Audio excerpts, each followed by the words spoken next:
Ghost of Tsushima is an open-world action stealth game developed by Sucker Punch Productions and published by Sony Interactive Entertainment in July 2020. It has only been released on the PlayStation 4 and 5. It is set in a slightly fictionalized version of Japan in the year of 1274 during the Mongol invasion. Ghost of Tsushima features a lengthy and involved story. Consider this your spoiler warning. If you don't want to know anything about the characters and story, please skip ahead to this section. Ghost of Tsushima follows the story of the fictional samurai and head of the Sakai clan, Jin. His father died before his eyes when he was young, and his uncle, Lord Shimura, raised him. At the start of the game, Jin, Shimura, and all the samurai of Tsushima have gathered together to face the Mongol invaders. Similarly to the real historical events, the initial battle does not go well for the Japanese, who are soundly defeated. Shimura is taken captive by Kuton Khan, a fictional relative of Kublai Khan, the leader of the Mongol Empire. Jin is left for dead on the battlefield, but is rescued by a local thief, Yuna. Because Jin is young and idealistic and frankly foolhardy, he goes to rescue his uncle by himself and is promptly thrown from the bridge of the castle. He barely survives. This conflict between Jin's views of samurai honor and duty and the more prudent path make its first appearance here. After surviving, Jin finds Yuna again, and the two begin gathering allies, much in like Kurosawa's Shichinin no Samurai. You complete a few quests to gather them to your side, and to expand your movement abilities with a hook for climbing, and you set off to free your uncle a second time. Your allies include Yuna's brother, Taka, their friend, Kenji, your friend and ronin, Ryuzo, a famed archer named Ishikawa, and a local noble and warrior named Lady Masako. Although you are betrayed by one of your allies, you manage to free your uncle. This opens up the middle section of the island, and you begin another round of quests to get reinforcements and allies. This time, the climax does not proceed smoothly.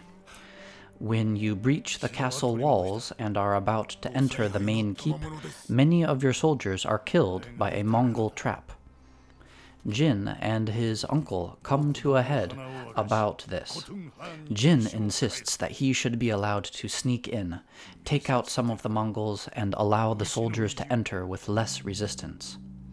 Lord Shimura wants to do things the samurai way, which, while honorable, will undoubtedly get many of the soldiers killed and may even result in a loss. Jin decides to sneak in and poison the Mongols, and he has a final showdown with his betrayer. Although the siege was a success, Jin's uncle waits for word from the shogun to put Jin on trial for conduct unbefitting a samurai.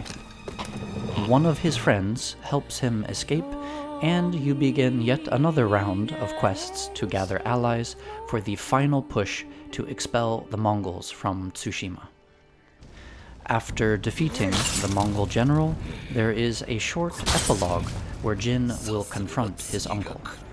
You may decide to spare his life or kill him, but this has no ramifications on exploring the world afterwards. There are a large number of character-based quests in Ghost of Tsushima. You will only have to complete the first step of Ishikawa and Lady Masako's quests in order to recruit them to your cause, and can safely ignore them for the rest of the game if you wish. Ishikawa is a famous archer, and his quest revolves around tracking down a former student of his who appears to be helping the Mongols and teaching them the secrets of Japanese archery. I enjoyed the nuances of this storyline quite a bit, as it becomes clear that you can see the student's actions and Ishikawa's under a few different lights. Lady Masako's story is a straight-up mystery revenge plot. You will probably guess who the architect of Lady Masako's misery is a few story beats before the finale, but it is still an enjoyable tale. Yuna's tales all involve some aspect of her checkered or horrific past. Norio is a warrior monk you will meet after rescuing your uncle. His stories are about re-establishing Cedar Temple, tracking down captured monks, and getting revenge against the Mongols for killing his brother. Kenji's tales usually involve him trying to grift someone unsuccessfully and provide a bit of comic relief. Ghost of Tsushima is a strictly single-player game, although there is a Legends play mode that is multiplayer. Like many open-world games, Ghost of Tsushima has a complicated set of rules regarding movement. Jin can walk and run around the game world, although his running is limited by an invisible stamina meter. He can also climb on buildings, vault fences, and climb rock ledges that have been marked as climbable. Jin can swim, and can hold his breath underwater for about 20 to 30 seconds in order to evade the attention of enemies. After you have received your grappling hook, you can use this to latch onto specially marked points and swing or climb them. Jin can jump across quite large gaps even without using his hook. If you fall from too large a height, you will take damage and may die. Later on, you can increase this distance by unlocking the ability to roll when you land and soften the force. You can also move around the world using your horse. Your horse will jump over low barriers automatically and has unlimited stamina. If you fall from too large a height while on horseback, you will die and must reload a save. Lower heights will simply cause you to fall off the horse, receiving no damage. Your horse cannot be killed, and like in many open-world games, can be called to your side by whistling. Combat is quite fast, and enemies have shorter tells compared to many other melee combat games. You will use the same weapons throughout the game: a katana for melee combat, a tanto for stealth kills, a bow for ranged combat, and a heavy bow for dealing more damage. Later on, you also get a blowgun, but this is of limited use. When engaged in melee combat, you can use light and heavy attacks in different stances to best take down the particular enemy you are facing. Heavy attacks deal more damage and are mostly used to build the stagger meter on your enemies when they are blocking. The wind stance is most effective against enemies using spears or halberds, and you can use heavy attacks to knock them off their feet and deal stagger damage to them. Staggered enemies cannot block or defend themselves for a few seconds, so staggering them is quite effective. Stone stance is best for other swordsmen, water is best for shielded enemies, and moon is best for brutes. When an enemy attacks you, you generally have the same options as you do in Sekiro, Shadows Die Twice. You may dodge, block, parry, or jump. A low sweeping attack may be jumped over, and most attacks can simply be blocked. If you block at the last moment, this triggers a parry, and you may perform a counterattack. Dodging allows you to void the attack completely, and may be necessary quite often in the early game, as the enemies will have many unblockable attacks. Performing parries replenishes some of your resolve, as does killing enemies. Resolve can be used to heal, and, similarly to Sekiro, also to resurrect yourself if you die in combat. Most of your legendary techniques cost different amounts of resolve to use. In practice, however, the combat feels very different from Sekiro. First, the types of attacks that are unblockable change over time as you level up. Second, unlike Sekiro, you do not have a stagger meter yourself. You can block as much or as long as you like, and as long as enemies do not perform an unblockable attack. This removes most of the feeling of standing toe-to-toe against a powerful enemy without flinching or hesitating. Fear also plays a large role as the game progresses. You will unlock armors and techniques which increase the fear of your enemies. Performing these techniques will cause nearby enemies to drop their weapons and cower in terror or even run away. The stance matching is also a difference from Sekiro, and it doesn't feel similar to stances from Nioh either. The best comparison is actually the stances from the original Witcher game, with certain enemies being most vulnerable to particular stances and resistant to others. The last difference is with difficulty and strategy. The enemies gain more armor as you progress through the game, with enemies in the first area being mostly unarmored, and those in the last being the most heavily armored.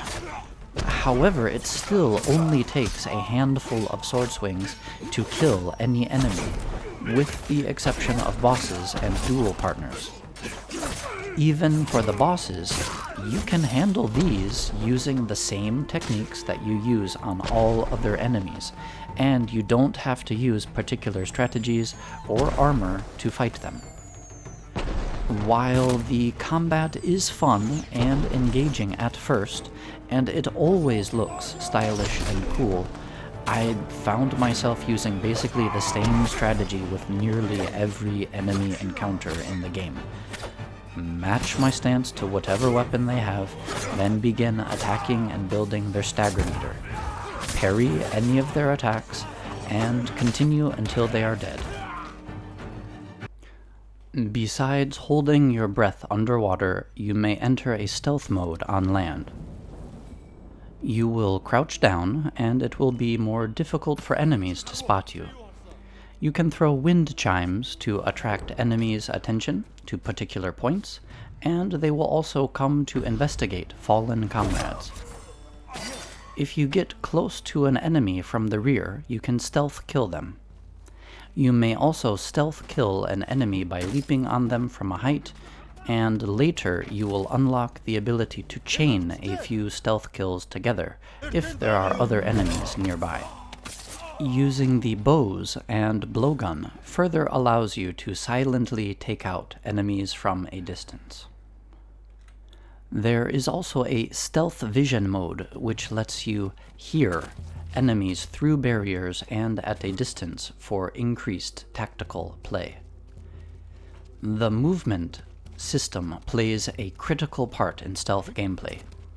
You can approach a Mongol camp from the rear using cliffs, take out enemies from above, and use towers, your grappling hook, ropes strung between buildings, and the heights of the buildings themselves to sneak around like a ninja and take out enemies with relative impunity. Some camps have signals or enemies with horns who will call reinforcements if alerted, making for an increased challenge if detected. This smoothness in slipping back and forth between a dirty, underhanded approach and calling out individual enemies for a duel is at the heart of the main conflict in Ghost of Tsushima. Ghost of Tsushima has a simple inventory system. You have a limited number of slots for quick items, and you can replenish them by purchasing them from vendors or finding them scattered around the world. Besides these, there are many different types of resources you can find, including something just called supplies, different kinds of wood, cloth, and metal. These are used to upgrade your armors and weapons. You cannot drop items, and there is a cap of 500 for the crafting resources. These can be sold for supplies at vendors. Any headbands, masks, helmets, charms, weapon kits, or armor sets you have picked up will remain in your possession, allowing you to change them at almost any moment. The leveling system in Ghost of Tsushima is tied to your progress through the main story, the number of Mongol camps you have liberated, and the number of side quests you have completed. As you can see in the table, completing each legend level grants a number of technique points along the way. It also increases your health and sometimes gives you a charm. These technique points can be used to unlock buffs for your 4 stances, improve your ghost weapons, and progress through 2 skill trees titled Deflection and Evasion. I have already mentioned the conflict between the notions of honor and practicality. This manifests itself between Jin and himself, as he must reject some of his past and his beliefs in order to rescue his uncle, and it also appears between the 2 men themselves. This appears in terms of gameplay, as you will switch back and forth between samurai-inspired swordplay and ninja stealth, climbing, and assassinations. Another aspect of this is the conflict between the Japanese and the Mongols. Besides the physical conflict, the Mongols represent practicality and a certain Machiavellian attitude, while the Japanese represent honor and inflexibility. Finally, you see this same struggle between Jin and the various ronin and bandits you encounter randomly as you travel around Tsushima. I have already mentioned the limitations regarding inventory. Besides those, there are story-based movement restrictions. Once you have escaped from your uncle in Act 3, the first 2 areas of the game become inaccessible until you complete a certain mission. Other areas will be blocked off until you have completed the necessary parts of the story. There is one main outcome. You defeat the leader of the Mongol invasion and drive the Mongols from the island. Your dialogue choices throughout the game, the choices you made in composing the different haiku, how far you have completed the stories for Yuriko, Kenji, Yuna, etc., whether you decide to kill or spare your uncle in the final confrontation, none of this has any impact on the final state of the game. The dynamic friction pattern appears in many places. First, in the beginning, you might complete a quest with a minor legend increase, and this will completely fill one section of your legend bar, giving you a technique point. Later on, this minor increase will fill a much smaller amount. Second, as you move further into skill upgrades, the number of skill points required for each skill will sometimes increase.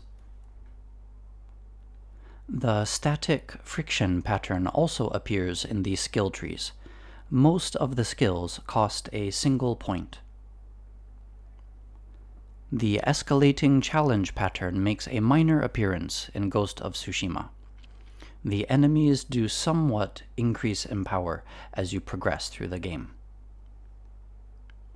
The playstyle reinforcement pattern appears mostly in the form of whether you choose to clear a camp with stealth or with samurai combat. Clearing camps is one of the main side forms of receiving legend increases and technique points, which you can then use to bolster your preferred playstyle set. Your main armor set usually has a small contribution to your different attack stats, and thus may be included in this pattern. The different masks, headbands, and helmets have no effects on gameplay. The static engine makes its classic appearance as the generator for technique points. You get them at pretty regular intervals for completing side quests, main quests, and clearing camps. The trade pattern makes a minor appearance in that you can sell crafting items to receive supplies. The stopping mechanism appears in the familiar places. You have a limited amount of resolve and limited means for replenishing it, and this stops you from spamming your healing abilities and special attacks. Let me mention here that I studied Japanese in college, and that since 2009 I have been living in Japan. I grew up watching the Teenage Mutant Ninja Turtles, and soon after that graduated to Ghost in the Shell, Berserk, Lone Wolf and Cub, and a host of other Japanese anime and manga. Although technically we don't have belts in Japanese fencing, I have a second-degree black belt in Kendo. During my time in Japan, I have visited several dozen castles, more shrines and temples than I can count, and visited approximately half of the prefectures. My wife is Japanese, and although I am not fluent in Japanese, my Japanese ability is passable. In terms of its looks, it is difficult to think of a game that captures more of the spirit and palette of Japan. The only one that comes immediately to mind is Total War Shogun 2, and even that game pales before Ghost of Tsushima. In many ways, it is actually more Japanese than Japan itself is. Modern Japan has huge areas in the cities and suburbs that could easily be mistaken for New York, London, or Sydney. Of course, these cannot be featured in a game set in 1274, but still. If you explore the countryside, as I have, you will find vistas that would not look out of place in France, Switzerland, or in any other country with a temperate climate. The developers have instead condensed the essence of Japanese scenery and jammed it all onto the island of Tsushima. Thus, although the invasion landed on Tsushima on November 4th, 1274, the early game scenery is made to feature foliage from early autumn and summer. The northern section of the game is meanwhile covered in thick drifts and a layer of snow, despite being only 70 kilometers from northern tip to southern tip in the real world. The middle area is home to a swampy area with elevated board walkways, similar to what you can find in Ose National Park. There are also stands of bamboo that you can see in many Asian countries, and dramatic sea cliffs like in Yogasaki. Having listened to the Japanese audio version of the game, I can tell you that although there are trees with white flowers that drop in the wind like the famous Japanese cherry blossom trees, they are not called sakura in the game. If you are at all familiar with cherry blossom trees, you know that they only bloom in the spring, usually between late February and early April. In the game, these trees are sometimes referred to as having been struck by lightning. One minor grudge with the Japanese audio is that the lips of the models are automatically synced to the English version of the game, no matter which one you're listening to. Since the dialogue is unskippable, you are stuck looking at what appears to be a badly dubbed American movie. On the plus side, the character design and relationships are great. The characters are all voice acted superbly, and the story itself, while not groundbreaking, is solid. There are no romance storylines, thank God, and the animation quality is top-notch. In terms of combat and movement, the game attempts to bring to video game format both the speed and tension of Akira Kurosawa's samurai movies and the fluidity, grace, and brutality of a stealth ninja movie, such as Enter the Ninja or American Ninja. The cinematic references themselves mirror some of the developer's own stated influences. I cannot praise the developers enough in the first of these tasks. The combat is fun and tense, navigation is fluid and smooth, and the game simply looks fantastic. The AI has received criticism for being simplistic and making stealth somewhat easy to pull off, but that is a minor problem. Where I have to level harsh criticism is in the extraneous game elements. In the game, you can collect banners from different samurai clans in order to receive cosmetic upgrades to your saddle. You are also rewarded with chunks of story for each upgrade you purchase. But there are 80 of these banners scattered around a large, vertically challenging landscape. Furthermore, you can visit Inari shrines to upgrade your charms, but there are 49 of these. Following a cute fox to get a minor reward is entertaining the first 5 or 10 times, but 49 is ridiculous. Then there are the large navigational puzzles when you visit regular shrines, and thankfully there are only 16 of these. You can compose haiku in specific locations, and there are 19 of these. Composing haiku gives you a headband, which you will probably never wear. If you liberate all the Mongol-held villages, camps, breweries, mines, etc., you will have done so 57 times. There are 18 hot springs to soak and relax in, and receive a slight health increase. There are 23 Pillars of Honor, which give you a skin change for your sword and tanto, most of which you will probably never use. There are 16 Bamboo Strikes, where you complete a minigame to increase your resolve. There are 40 records, which are snippets of text written by Japanese refugees or survivors, and there are 50 Mongol artifacts to collect, which explain more about the Mongols. There are 8 lighthouses that you can light, because apparently the developers felt that there were not enough pointless activities already. Do hot springs feature prominently in Japanese daily life and culture? Yes, of course, and they have for hundreds of years. Same for haiku and visiting shrines, etc. What I object to is the size of the island and thus the number of these activities.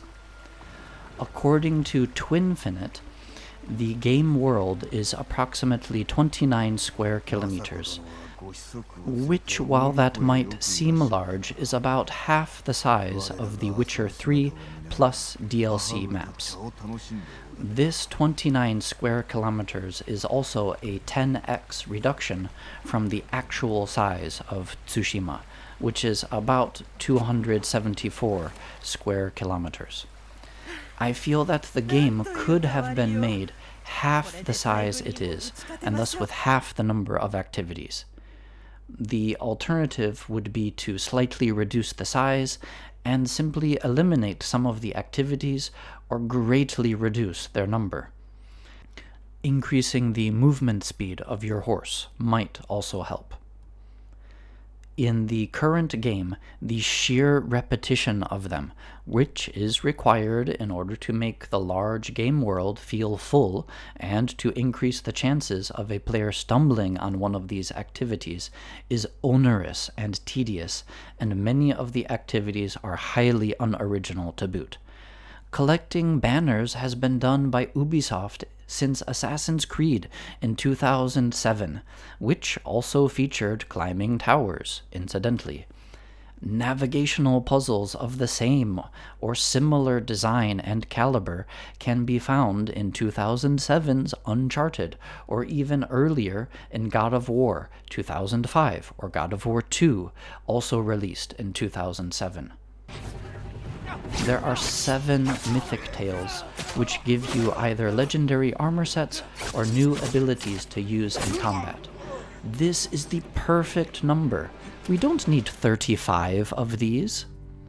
There are 26 side quests that you can find by talking to villagers or peasants you rescue, and there are 37 quests that are tied to specific characters. 10 for Masako, 9 for Ishikawa and Norio, 4 for Kenji, 3 for Yuna, and 2 for Yuriko. To beat this dead horse a bit more, these 26 side quests and 37 character-based quests are a side effect of the size of the game world. We simply don't need this many. If they offered twists or difficult decisions the way that Witcher quests often do, it would be wonderful. Most of these are straightforward and unimaginative, however. As explained before, Ghost of Tsushima has RPG elements. There are 7 deflection skills and 7 evasion skills. There are 5 ghost weapons, with a total of 9 upgrades. There are 7 evolving tactics skills, with a total of 13 upgrades. There are 4 combat stances, with 4 upgrades each, for a total of 16 skills. You will probably not find yourself using most of the ghost weapons very often, and in any case, the way that you equip them involves an arcane combination of trigger buttons, D-pad buttons, and face buttons. The reason you will probably not use them so often is because they are simply not necessary. If you compare the ghost weapons to the different combat abilities in Shadow of Mordor, the ghost weapons come out poorly. In Shadow of Mordor, you need to use every ability you have to survive the more difficult combat encounters. However, in Ghost of Tsushima, every combat situation can be gotten through using Jin's unupgraded combat stances, without resorting to smoke bombs, sticky bombs, kunai, or the other items. The AI simply is not aggressive enough or smart enough, and the enemies do not swarm you the way they do in Shadow of Mordor to necessitate the ghost weapons. Continuing the litany, there are 5 skills that have no other purpose but to unlock the ability to use the guiding wind to find different types of locations or items. Now, don't get me wrong, I love RPGs. I have put over 450 hours into the Witcher series, with the bulk of that being The Witcher 3. Across all my playthroughs of Demon Souls, Dark Souls 2, Bloodborne, Dark Souls 3, Sekiro Shadows Die Twice, there are probably another 700 hours or more. Dragon's Dogma, about 40 hours. Ashen, about 20 hours. Diablo 3, about 50 hours. Adding in Morrowind, Oblivion, Skyrim, Fallout 3, Fallout New Vegas, Fallout 4, Grim Dawn, Vampire, about 160 hours each for the 2 Mount and Blade games.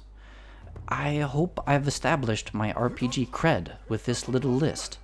There are many other games that I could add, but you get the idea.